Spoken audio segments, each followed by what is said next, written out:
विषय में आपका सामने बताना चाहते हूँ।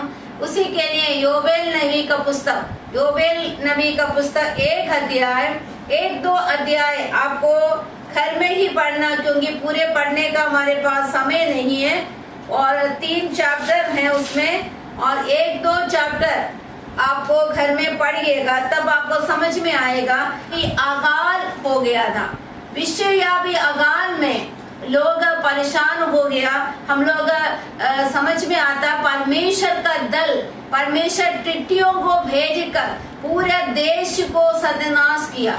कोई भी चीज से उपज नहीं था, पूरा विश्व अकाल में पड़ा था, पूरे अकाल हो गया। सारे लोग परेशान हैं, कुछ भी खाने पीने का नहीं है। हम लोग उस पहले अध्याय पढ़ते हैं तो लोग रो रहा है, किसान रो रहा है, वो साधारण लोग रो रहा है, टहलवे रो रहा है, याचक रो रहा है, क्योंकि दशांश अदा चर्च में, भवन में नहीं आ रहा है। सभी लोग परेशान में हैं। उसी में 1 अध्याय, योवेल नबी का पुस्तक 1 अध्याय उसकी 14 पद में इस प्रकार से लिखा है, उपवास का दिन ठहराओ, महासभा का प्रचार करो, पूर्णिमो वरन देश का सब रहने वालों को भी अपने परमेश्वर यहोवा का भवन में इकट्ठा करके उसकी दोहाई दो। तो यही अवश्य है इस समय में, पूरे विश्व में सारे इस देश के रहने वाले लोग नम्र होकर प्रार्थना और उपवास करेंगे, तभी हमारा जीवन का, हमारा भी देश का, हमारे विश्व का जो समस्या का निवारण होगा। तो इस प्रकार, क्योंकि ये जो विषय अभी अकाल का विषय में इस पुस्तक में लिखा, इसके बारे में लिखा हुआ यहोवा का भयंकर दिन की आह्वान है, इसका चिन्ह यहोवा का दिन आने वाले हैं, इस प्रकार से लिखा। इसी के लिए 2 अध्याय उसकी 12वां पद से और उसकी, तो भी यहोवा की ये वाणी है, अभी भी सुनो, उपवास के साथ रोते पीटते अपने पूरे मन से फिर कर मेरे पास आओ, अपने वस्त्र नहीं अपने मन ही को फाड़ कर अपने परमेश्वर यहोवा की ओर फिरो, क्योंकि वह अनुग्रहकारी, दयालु, विलंब से क्रोध करने वाला, करुणा निधान और दुख देखकर पछताहारा है। क्या जाने वह फिर कर पछताए और ऐसी आशीष दे जिससे तुम्हारे परमेश्वर यहोवा का अन्न बलि और अर्थ दिया जाए। सियोन में नरसिंह भूको, उपवास का दिन ठहराओ, महासभा का प्रचार करो, लोगों को इकट्ठा करो, सभा को पवित्र करो, पुरनियों को बुला लो, बच्चों और दूध पियों को भी इकट्ठा करो, दूल्हा अपनी कोठरी से और दुल्हन भी अपने कमरे से निकल आए। याचक जो यहोवा के टहलवे हैं, वे आंगन और वेदी के बीच में रो रो कर कहे, हे यहोवा, अपनी प्रजा पर तरस खा और अपने निज भाग की नामधराई ना होने दे, न जाति जाति उसकी उपमा देने पाए, जाति जाति के लोग आपस में क्यों कहने पाए, उनका परमेश्वर कहाँ रहा। 18 और 19 पद में भी, तब यहोवा को अपने देश के विषय में जलन हुई और उनसे अपनी प्रजा पर तरस खाया। यहोवा ने अपनी प्रजा के लोगों को उत्तर दिया, सुनो, मैं अन्न और नया दाखमधु और ताजा तेल तुम्हें देने पर हूँ और तुम उन्हें पाकर तृप्त होंगे, और मैं भविष्य में अन्य जातियों द्वारा तुम्हारी नाम धराई ना होने दूंगा। आमीन। परमेश्वर का वचन में साफ लिखा है, पश्चाताप करना है, जो हमें पूरी लोग, इसमें लिखा है, पूरी मन से फिरकर परमेश्वर की ओर फिरेंगे, वस्त्र को नहीं हृदय को फाड़कर परमेश्वर की उपस्थिति में आएगा, तो परमेश्वर विलंब से क्रोध करने वाले, करुणा निधान है, दुख देकर पछताने हारा है, परमेश्वर का दया हम पर होंगे। तो हमें ये वचन हमें ये सिखाते हैं, समझाते हैं, जब जब जीवन में समस्या होते हैं, सार्वजनिक तौर से भी समस्याएं आ जाते हैं, तब हमें यही काम को करना है, अपने आप को दीन और नम्र होकर पश्चाताप करने। इधर एक उपवास और प्रार्थना की प्रचार हो रही है। उपवास करो, प्रार्थना करो, परमेश्वर की ओर फिरो, अपने कुमार्ग को फेरने के लिए लिखा हुआ है। इसी रीति से हम लोग देखेंगे 7 अध्याय में भी 13 पद से हम लोग पढ़ेंगे कैसे हमें उपवास और प्रार्थना करना।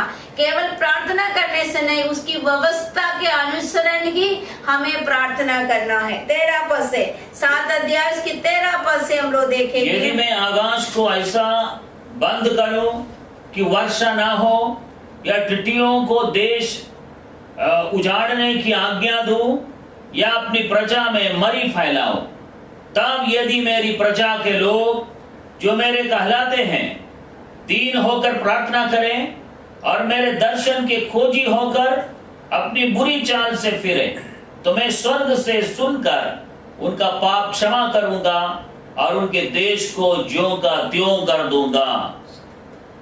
आमीन। 15 पद और 16 भी पढ़ेंगे। अब से जो प्रार्थना इस स्थान में की जाएगी उस पर मेरी आंखें खुली और मेरे कान लगे रहेंगे, क्योंकि अब मैंने इस भवन को अपनाया और पवित्र किया है कि मेरा नाम सदा के लिए इसमें बना रहे।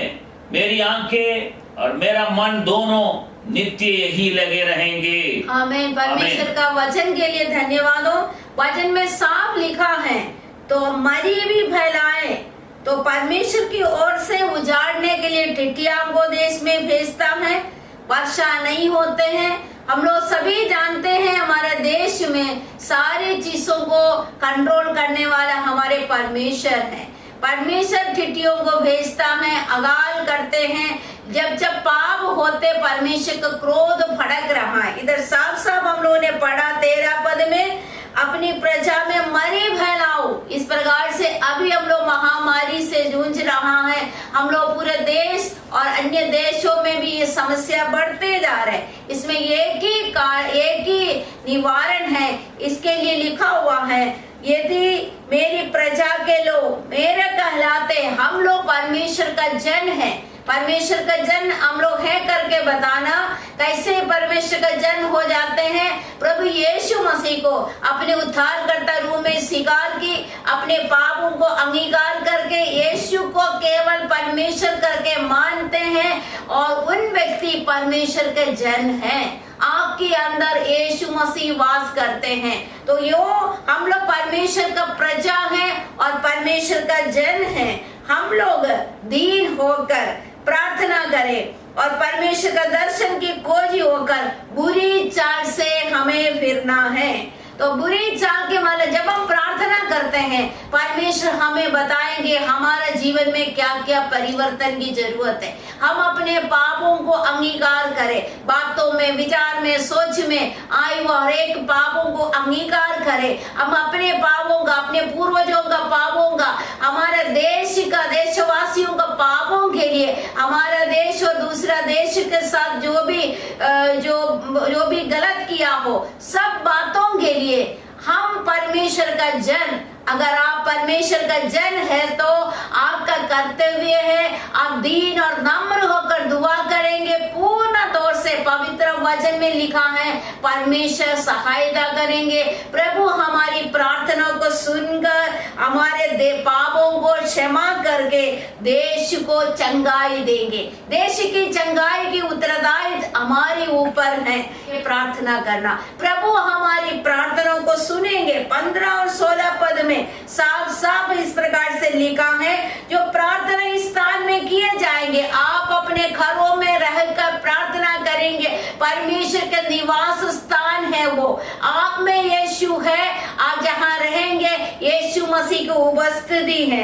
प्रार्थना सुनी जाएंगे, परमेश्वर का आंखें आपके लिए खुले रहेंगे, कान सुनेंगे और परमेश्वर ने हमें 16 पद में लिखा, क्योंकि अब मैंने इस भवन को अपनाया। भवन की मतलब केवल चर्च नहीं, हम एक एक व्यक्ति भी परमेश्वर का भवन है, परमेश्वर का मंदिर है। प्रभु ने आपको मुझको अपनाया है, पवित्र किया है और सदा परमेश्वर का नाम हमें बने रहेंगे, परमेश्वर के आंखें हमारे ऊपर लगे रहेंगे।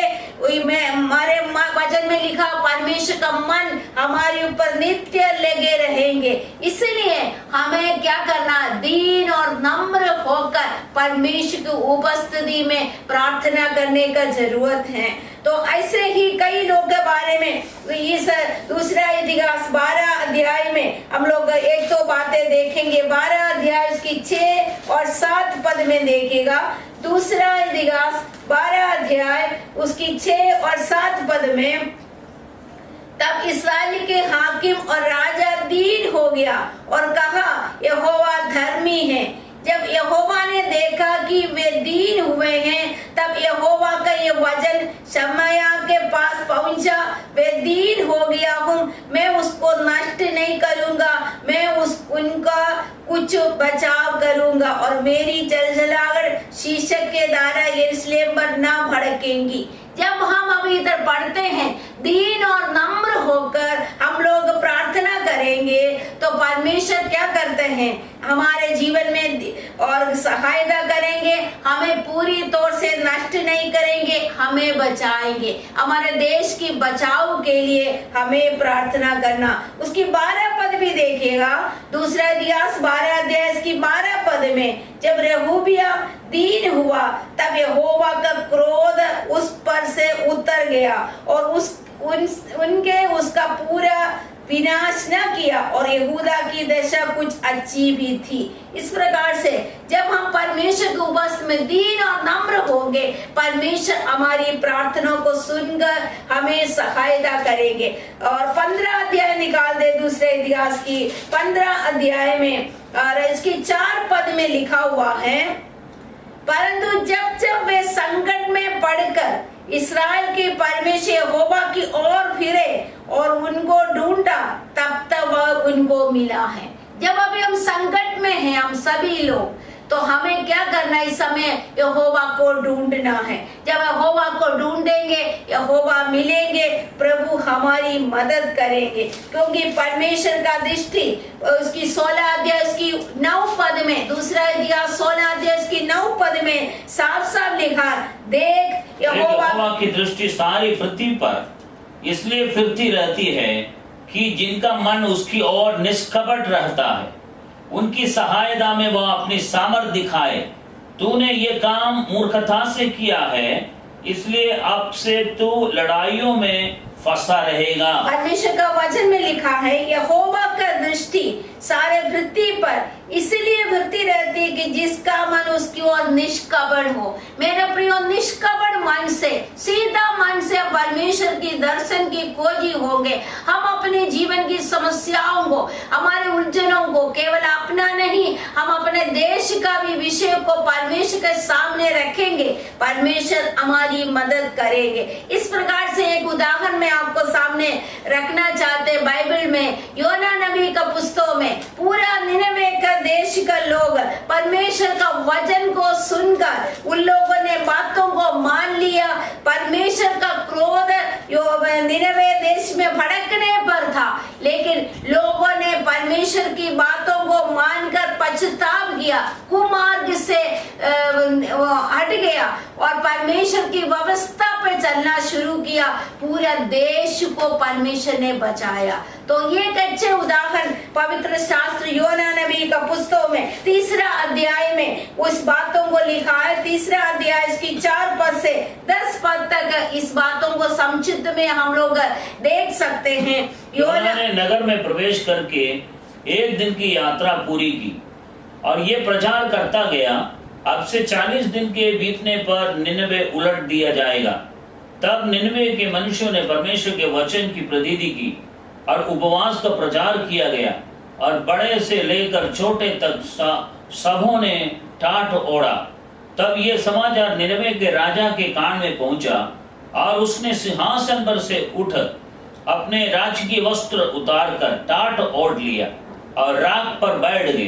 राजा ने प्रधानों से सम्मति लेकर निनवे में इस आज्ञा का टिटोरा पिटवाया, क्या मनुष्य, क्या गाय बैल, क्या भेड़ बकरी या अन्य पशु कोई कुछ भी ना खाए, वे ना खाए और ना पानी पिए। मनुष्य उस पशु दोनों टाट ओढ़े और वे परमेश्वर की दुहाई चिल्ला चिल्ला कर दे और अपने कुमार से फिरे और उस उपद्रव से जो वे करते हैं पश्चाताप करें। संभव है परमेश्वर दया करे और अपनी इच्छा बदल दे और उसका भटका हुआ कोप शांत हो जाए और हम नष्ट होने से बच जाएं। जब परमेश्वर ने उनके कामों को देखा कि वे कुमार से फिर रहे हैं, तब परमेश्वर ने अपनी इच्छा बदल दी और उनकी जो हानि करने की ठानी थी उसको ना किया। आमीन। परमेश्वर का वचन के लिए धन्यवाद। वो साफ साफ भी वचन में लिखा हुआ है 40 दिन के अंदर निनवे देश को नाश करने पर था, लेकिन परमेश्वर के दासों की वचनों को सुनकर कुमार्ग से फिरा, उपद्रव से बदला, अपने आप को पश्चाताप किया। तब परमेश्वर ने देखा, परमेश्वर उस देश को और परमेश्वर का क्रोध से बचाकर प्रभु ने उसमें बचाया। उसकी 4 अध्याय लास्ट में एक वचन लिखा है, पालतू जानवर का भी प्रभु दया किया है। तो केवल मनुष्य का भी नहीं, 1,20,000 लोग और पालतू जानवर का भी रक्षा की।